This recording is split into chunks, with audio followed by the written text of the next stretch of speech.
रात को सोते हुए मैंने महसूस किया कि मेरी मामी मेरे साथ कुछ अजीब बर्ताव कर रही है। उस वक्त मैं गहरी नींद में सो रहा था। मुझे लगा शायद मैं सपना देख रहा हूँ। कुछ देर बाद उनकी हरकतों से मेरी नींद खुल गई।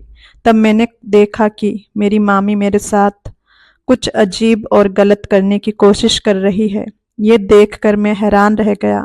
फिर मैंने उनसे कहा कि आप मेरे साथ ये क्या कर रही हैं? मैं आपके बच्चे जैसा हूँ। उसके बाद भी मैंने देखा कि मामी किसी अजीब तरह की खुशी पाने की लालच में और भी ज्यादा पागल होने लगी। उनकी इन हरकतों को देखकर मैं सन्न रह गया। मामी की आंखों में मैंने एक अजीब तरह की ख्वाहिश देखी। मेरे बार बार मना करने के बाद भी वह मेरी बात नहीं सुन रही थी। मामी किसी खास आनंद की खोज में और ज्यादा बेकाबू हो गई। मामी ने मेरे साथ जो किया उसे सुनकर आपके होश उड़ जाएंगे। मेरा नाम अनमोल है और मेरी उम्र 21 साल है। मैंने अपनी पढ़ाई पूरी करके एक प्राइवेट सेक्टर में जॉब करना शुरू कर दिया। साथ में मेरे मम्मी पापा और मेरी बहन और मामा मामी रहते हैं। मेरी मामी का नाम अंजना है। मामी की उम्र अभी 29 साल है।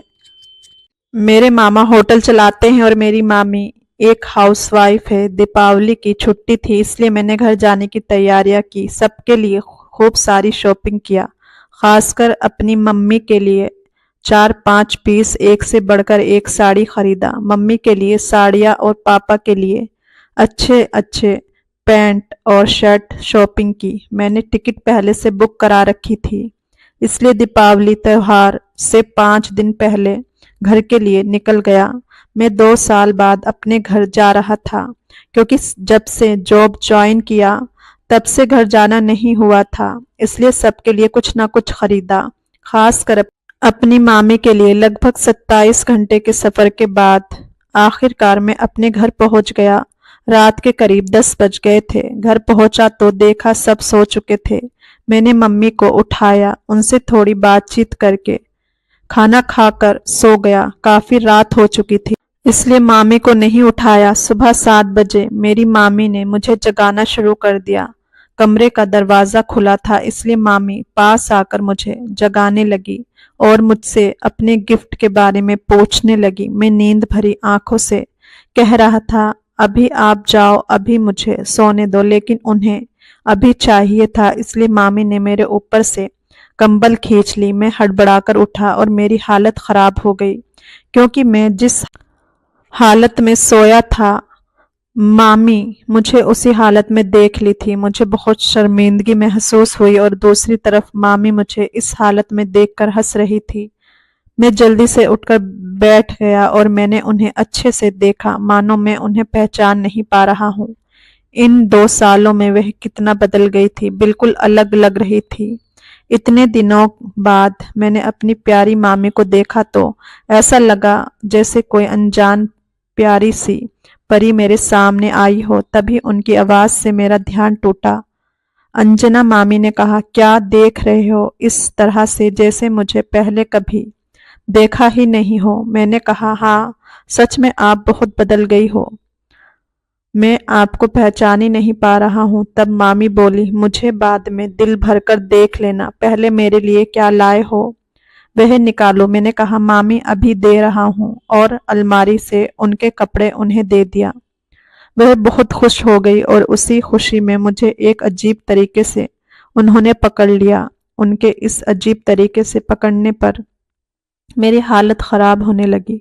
थोड़ी देर बाद मैं बाथरूम गया और फ्रेश हो गया। बाथरूम से निकलकर मैंने सुबह का नाश्ता किया। नाश्ता करने के बाद कमरे में बैठकर मोबाइल पर फिल्म देख रहा था। तभी मामी आई और बोली, मुझे दीपावली पर घुमाने ले चलोगे ना? मैंने कहा, ठीक है मामी, चलेंगे। फिर त्योहार में हम दोनों ने लोगों ने मिलकर बहुत सारी मस्ती की। मामी ने कहा, चलो हिमाचल प्रदेश घूमने चलते हैं। मैंने कहा, आज तो वापस आना मुश्किल होगा।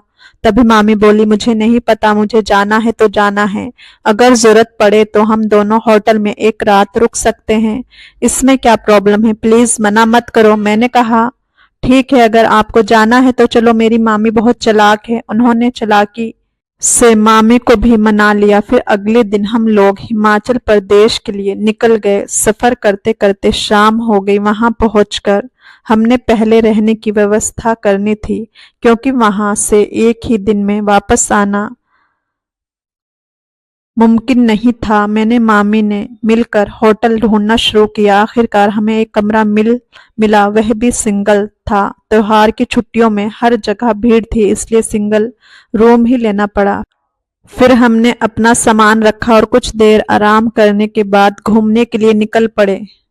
मामी ने ब्लू कलर का टॉप पहना हुआ था, जिसे देखकर सभी उनकी ओर देख रहे थे। ये देखकर मुझे बहुत गुस्सा आ रहा था, लेकिन मैं किसी से कुछ कह नहीं पा रहा था।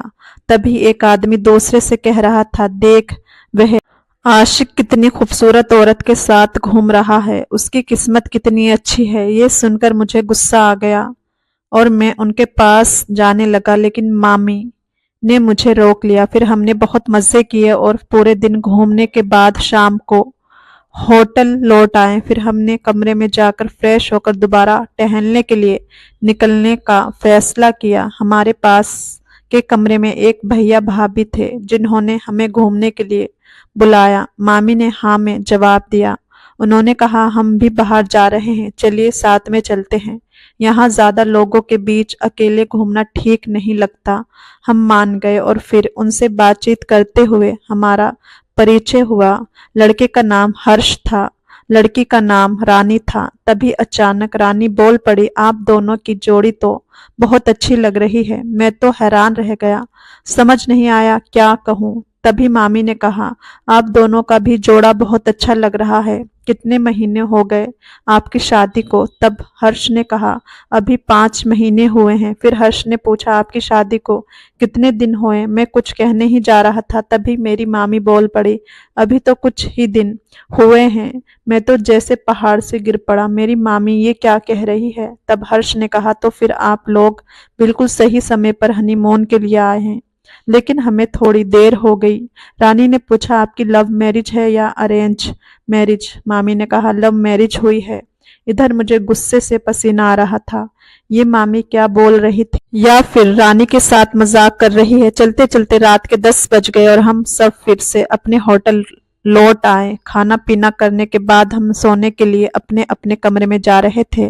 तभी रानी ने कहा, गुड नाइट, अपने हनीमून का आनंद लो। ये रात आप लोगों के इंजॉय फुल मजा करो, हम तो आज पूरी रात मजे में रहेंगे। इतना कहकर वो अपने कमरे में चले गए। मैं भी अपने कमरे में पहुंचते ही मामी से बोलने लगा, ये सब क्या बोल रही थी आप मेरी मामी हो, ये सब कुछ भूल गई हो क्या? मामी बोली, मैं क्या करूं? उन्होंने इस तरह से बात शुरू किया कि मुझे समझ में नहीं आया क्या जवाब दूं। सोचा कुछ बातें कर अलग हो जाऊंगी, पर अब क्या किया जाए। यहाँ तो हम 2 दिन के लिए ही हैं, तो हम पति पत्नी बनकर ही रह लेते हैं। मैंने कहा, मतलब आप क्या कह रही हैं? तब मामी बोली, अरे अनमोल, मैं सच में तो तुम्हें अपना पति नहीं बना रही हूँ, बस एक्टिंग करने के लिए कह रही हूँ। बहुत रात हो चुकी है, अब सो जाओ। फिर हम दोनों सो गए। जब आधी रात गुजरी तो गहरी नींद में मुझे महसूस हुआ कि मेरी मामी मेरे साथ कुछ अजीब हरकत कर रही है। मैं नींद में था, सोच रहा था शायद सपना देख रहा हूँ। कुछ देर बाद उनकी इन हरकतों की वजह से मेरी नींद खुल गई। मैंने देखा मेरी मामी मेरे साथ कुछ गलत कर रही है। मैं तो ये देखकर हैरान रह गया। फिर मैंने उनसे कहा, आप मेरे साथ ये सब क्या कर रही हैं? आपको शर्म नहीं आती? आप मेरी मामी हैं। लेकिन फिर भी मैं देख रहा था कि वह किसी मकसद के साथ ये सब करने की कोशिश कर रही हैं। होटल के अंदर अपनी मामी का ऐसा व्यवहार देखकर मैं सच में हैरान रह गया। उनकी आंखों और चेहरे पर जैसे एक पागलपन सवार था। मैंने उन्हें रोकने की पूरी कोशिश की, लेकिन वह मेरी कोई भी बात मानने को तैयार नहीं थी। मेरी मामी होने के बावजूद वह एक अजीब से सुख की उम्मीद में मुझे इतनी जोर से धक्का देकर गिरा दिया। वह एकदम पागल हो गई थी। मुझे पता ही नहीं था कि मेरी मामी के पास इतने अजीब तरीके हो सकते हैं। उन्होंने सिर्फ कुछ मिनट के अंदर मेरी नींद और थकान को कुछ इस तरह खत्म कर दिया कि मुझे लगा कि मैं अब और कुछ सहन नहीं कर सकता। आखिर कार मुझे ऐसा लगा कि मैं इस स्थिति का सामना कर ही नहीं पा रहा हूँ। अब मेरे मन में सिर्फ एक ही इच्छा थी, उनको अपना बना लेने की, जो मेरे पास थी, लेकिन वह मेरी मामी थी। ये बात मेरे दिमाग में बिल्कुल भी नहीं थी। ऐसे समय में इंसान को कुछ भी समझ नहीं आता। मेरा भी वही हाल हुआ। मुझे ऐसा लग रहा था जैसे मेरे पास हीटर जल रहा हो और उनकी गर्माहट से मेरा पूरा शरीर जल रहा था। मेरे शरीर कांपने लगा और मैं भी अनजाने में उसकी तलाश में अपनी मामी के साथ ताल से ताल मिलाने लगा। उन्हें तो लगा जैसे वह स्वर्ग में घूम रही हो। तब मुझे लगा कि जो होगा होगा, अब इस मुश्किल समय का सामना करना ही पड़ेगा। मुझे अपनी मामी के आगे हार नहीं माननी थी। इस तरह से मामी ने अपनी ख्वाहिश पूरी कर ली। तब तक रात काफी हो चुकी थी, इसलिए मैं गहरी नींद में सो गया। जब मैं सुबह जागा तो मेरे मन में घबराहट और अजीब बेचैनी थी। मैंने सोचा कि क्या मैंने कल एक सपना देखा था, लेकिन मेरे आसपास का माहौल और मामी का व्यवहार मुझे और उलझन में डाल रहा था, क्योंकि वह बिना किसी परवाह के सामान्य बर्ताव कर रही थी, जैसे कुछ हुआ ही नहीं हो। मैंने उनकी ओर देखा और कहा, मामी बहुत हो गया ये सब, जितना जल्दी खत्म हो उतना ही अच्छा होगा।